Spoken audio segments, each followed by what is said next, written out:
Parasitisme itu apa? Ayo Rafa. Parasitisme adalah Oke, baik Salwa. Suku Jawa jumlah populasinya mencapai 40,22%. Sekolah rakyat ini adalah bagian dari usaha besar kita. Kita harus mengurus dan menguasai semua kekayaan kita. Kita sudah mulai melihat titik-titik harapan. Kita sudah melihat cerahnya anak-anak yang mungkin tadinya risau apa yang akan terjadi. Namaku Rasya. Ayahku bekerja sebagai buruh harian dan aku bercita-cita sebagai pelukis. Namaku Shalom. Ayahku bekerja sebagai tukang pijit. Aku bercita-cita menjadi arsitektur. Namaku Syafa. Ibuku bekerja sebagai buruh harian. Aku bercita-cita sebagai TNI AL. Jutaan mimpi anak-anak Indonesia terhenti akibat belenggu kemiskinan. Di tengah realita kejam ini, akankah sekolah rakyat mampu menjadi lilin yang kembali menyalakan harapan bagi mereka? Inilah refleksi, temukan kisah, temukan harapan.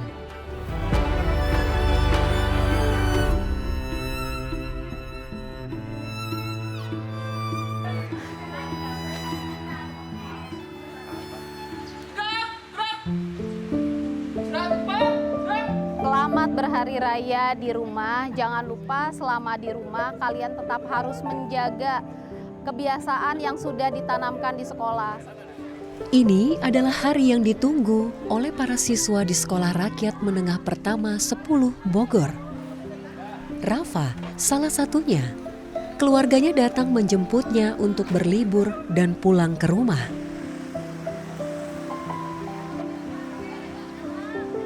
Udah sekolah yang benar Pak.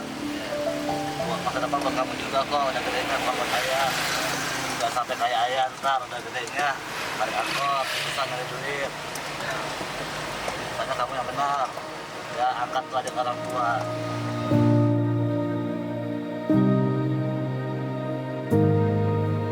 Di saat sebagian anak berangkat menuju ruang kelas, ada anak-anak yang harus berangkat menuju kenyataan yang berbeda.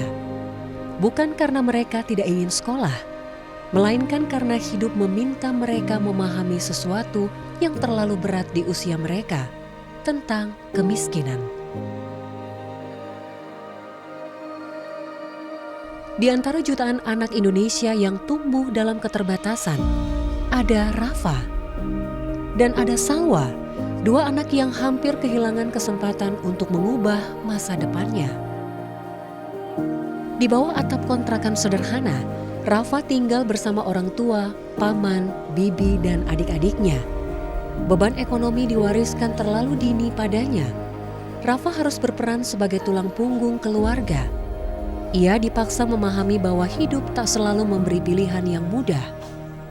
Remaja berusia 15 tahun ini harus kehilangan akses pendidikan selama 2 tahun akibat himpitan ekonomi. seharusnya saya di kelas 9. Sekolahnya di SMP Al-Mizan. Waktu saya masih sekolah kan saya sempat tidak masuk beberapa minggu karena tidak ada ongkos buat berangkat sekolahnya. Maka waktu 1 bulan ke depannya saya memutuskan berhenti sekolah. Pada saat saya berhenti sekolah, pekerjaan saya di rumah parkir membantu orang tua. Perasaan saya pas putus sekolah itu tidak nyaman karena saya ingin sekolah seperti anak-anak yang lain. Pendapatan saya yang saat ini saya dapat itu sekitar 20.000. Sampai saat ini saya masih parkir.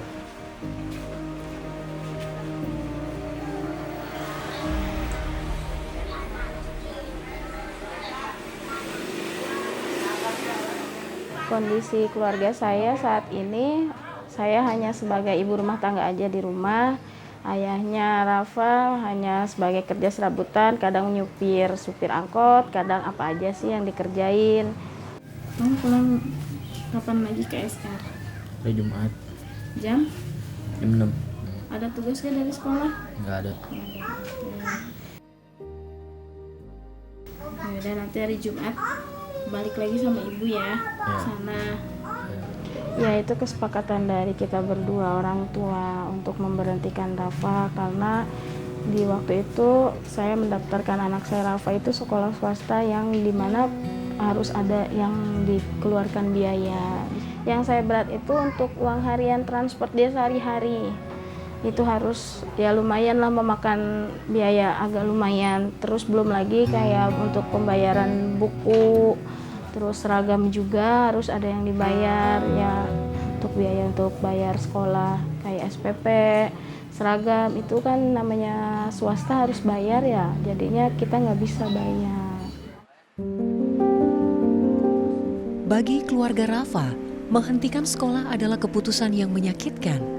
Namun kemiskinan seringkali tidak menyediakan banyak pilihan.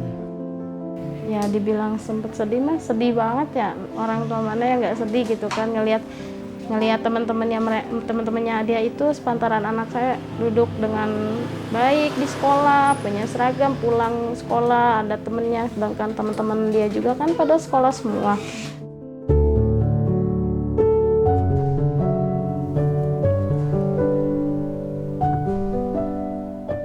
Di rumah sederhana lainnya, Salwa tumbuh dengan mimpi yang tak kalah besar. Pada saat di SD, saya lumayan kesulitan bayarnya. Bayar SPP, terus bayar buku LKS.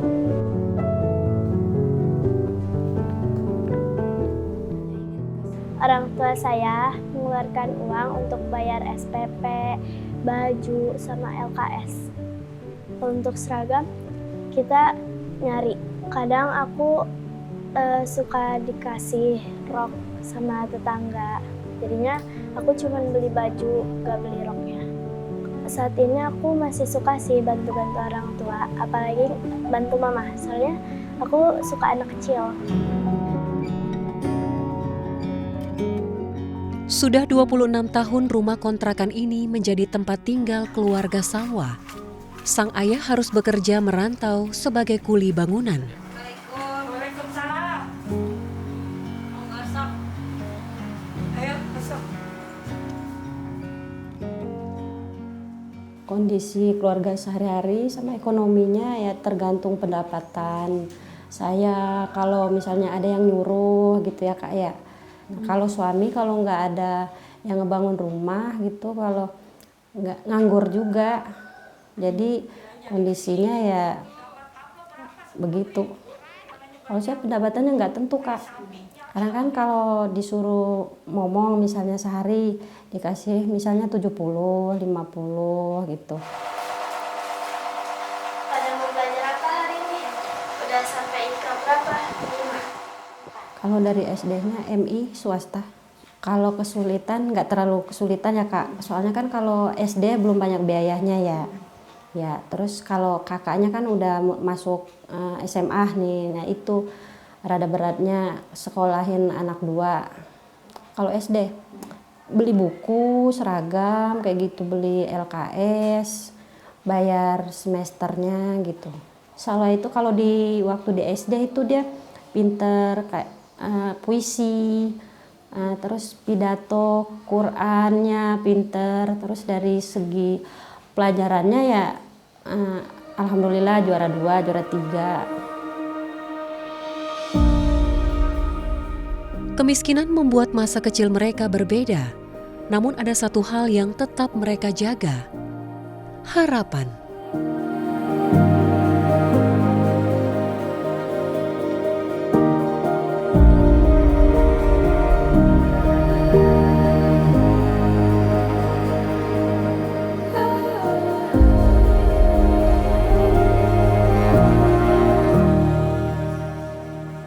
Sebuah kesempatan akhirnya datang. Kesempatan yang tidak pernah mereka bayangkan sebelumnya. Sekolah Rakyat membuka kembali pintu pendidikan bagi anak-anak yang sempat tertinggal. Bagi Rafa, ini adalah momen untuk kembali duduk di bangku sekolah. Rafa kini bersekolah di Sekolah Rakyat Menengah Pertama 10 Bogor. Oke, yang terakhir tadi simbiosis apa? Parasitisme ya? Parasitisme itu apa? Ya, Rafa. Parasitisme adalah suatu makhluk hidup mendapat keuntungan tetapi merugikan makhluk yang menjadi teman simbiosisnya. Ya, betul. Contohnya kutu yang menempel pada kulit manusia. Oke, tepuk tangan dulu buat Rafa. Pas pertama kali masuk Sekolah Rakyat, rasanya nggak betah, sama sedih juga Kak, nggak bisa ketemu orang tua, biasanya ketemu 2 minggu sekali. Tapi untuk lama-lamaan ini kayak seneng lagi bisa sekolah di sini, bisa sekolah lagi.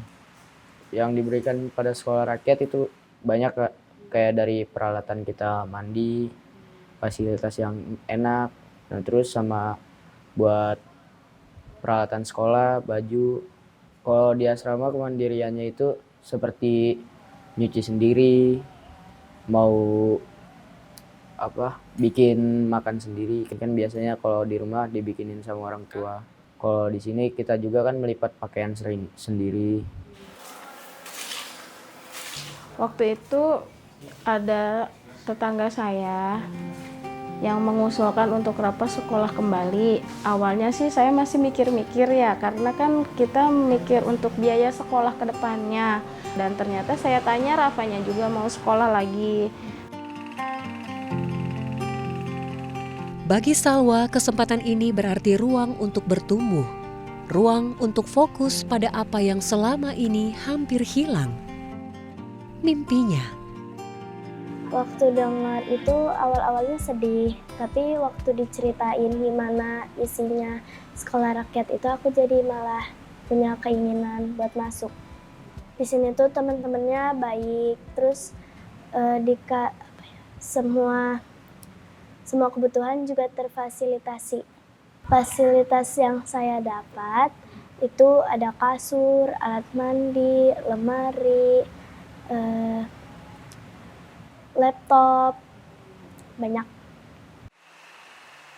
Aku ada bakat paduan suara sama puisi. Perubahannya jauh lebih tertib, jauh lebih mandiri dibandingkan waktu sebelum masuk ke sini. Ini ada yang tahu nggak datanya berapa jumlah populasi suku Jawa, suku Sunda, dan juga suku Batak yang ada di Indonesia? Oke, baik Salwa, yuk boleh disampaikan. Suku Jawa jumlah populasinya mencapai 40,22%. Kalau suku Sunda populasinya 15-50%. Dan suku Batak populasinya 58%. Kalau saya mikirnya biar sesulit apa sayanya ya si Salwa harus sekolah Kak. Makanya saya apapun pekerjaan saya yang penting Salwa itu jangan sampai putus sekolah. Makanya pas ada, alhamdulillahnya ada sekolah SR ini ya, kayaknya sangat terbantu Kak. Jadi karena Salwa nggak ada biaya sekolah, mamahnya nyari uangnya bisa buat bantu ekonomi. Ya saya mah sangat berterima kasih sama Sekolah Rakyat, sama programnya Pak Presiden Prabowo ya. Makasih banget, alhamdulillah banget, bersyukur banget Kak. 78 dikali 40. Perlahan, anak-anak yang pernah merasa tertinggal mulai menemukan kembali kepercayaan dirinya.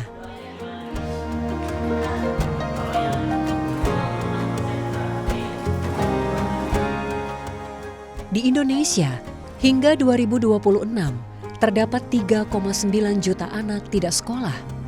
Angka ini mencakup 1,9 juta anak belum pernah sekolah atau BPB. 982.000 drop out dan 1,1 juta lulus tidak melanjutkan atau LTM. Hingga kini, terdapat 166 titik sekolah rakyat tersebar di seluruh Indonesia, termasuk Sekolah Rakyat Menengah Pertama 10 Bogor. terletak di Cibinong, Jawa Barat. Di sekolah ini terdapat 56 siswa laki-laki dan 46 siswa perempuan. Berbeda dari sekolah biasa, SRMP 10 Bogor dirancang dengan sistem boarding school dan difasilitasi penuh oleh negara. Melalui sekolah rakyat, anak-anak ditempa sehingga memiliki karakter yang mandiri, disiplin, dan percaya diri. Sekolah rakyat didirikan untuk memutus rantai kemiskinan antar generasi melalui penyediaan akses pendidikan, pengasuhan, dan pemberdayaan terpadu. Program ini ditujukan khusus bagi anak-anak dari keluarga prasejahtera atau kelompok rentan. Seluruh siswa-siswi SRMP 10 Bogor ini berasal dari keluarga desil 1 dan desil 2 atau dari keluarga miskin dan miskin ekstrim yang berada di lingkungan kota dan Kabupaten Bogor. Fasilitas yang ada di SRMP 10 Bogor ini cukup lengkap, terdiri dari 4 ruang kelas. Kita juga punya laboratorium IPA, perpustakaan, ruang UKS, ruang OSIS, ruang BK, dan juga lapangan futsal. Selain itu, karena ini boarding school, maka di sekolah ini juga terdapat asrama. Asrama putra dan asrama putri. Asrama putra terdiri dari 9 kamar, sedangkan asrama putri karena bentuknya barak terdiri dari 2 kamar saja. Ini Bapak sudah tuliskan mengenai persatuan dalam keberagaman suku ya. Kita Indonesia terutama ya. Tadi dibuka coba di halaman 114 ya. Sudah? Nah, di data menurut sensus penduduk BPS 2010 ya, Indonesia itu memiliki banyak suku bangsa ya, ada kurang lebih 1.300 suku bangsa. Ya, memang di sini ada beberapa siswanya yang pernah sempat putus sekolah gitu ya. Bervariasi, ada yang putus sekolahnya ketika SMP kelas 1, kelas 2, bahkan ada yang sampai kelas 3. Ada juga yang sebelumnya pernah sempat di jalanan gitu, sebagai anak jalanan, ada yang berprofesi sebagai pengamen, sebagai badut gitu. Jadi cukup beragam latar belakang siswa di sini. Tantangannya itu ada pada karakter sih, lebih pada ke karakter karena menyatukan 100 karakter dalam satu lokasi juga itu bukan pekerjaan yang mudah gitu ya. Jadi banyak dari mereka itu awalnya kurang disiplin gitu ya.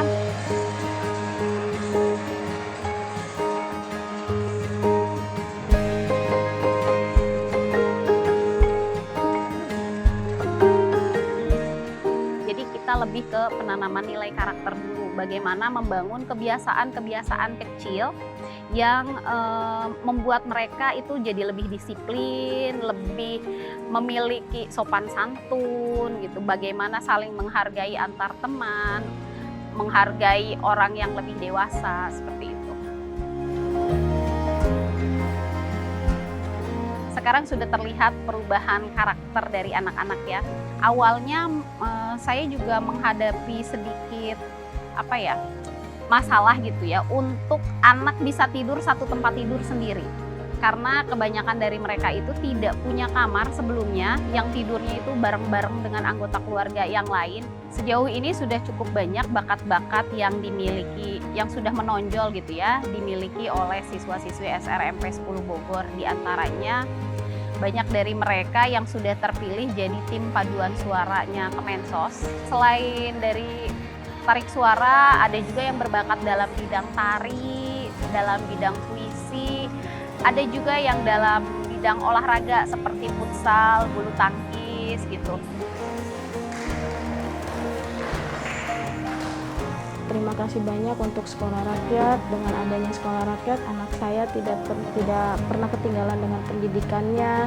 Dia bisa kembali ke sekolah lagi, dia bisa menimba ilmu lagi, dia bisa hidup ya dengan sama kayak teman-temannya yang lain, merasakan sekolah.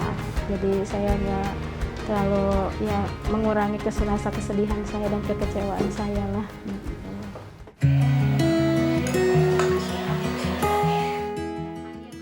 Sampai kuliahin Salwah ya mungkin agak-agak kesulitan Kak. Kalau udah dibantu sampai kuliah dari pemerintah, insya Allah ya cita-citanya bisa tercapai.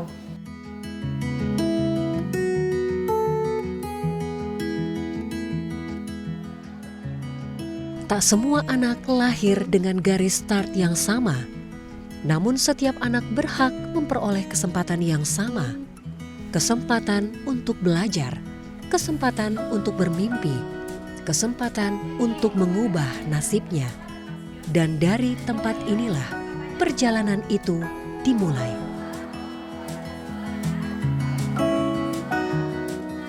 Cita-cita aku jadi tentara angkatan darat. Cita-cita aku jadi dokter.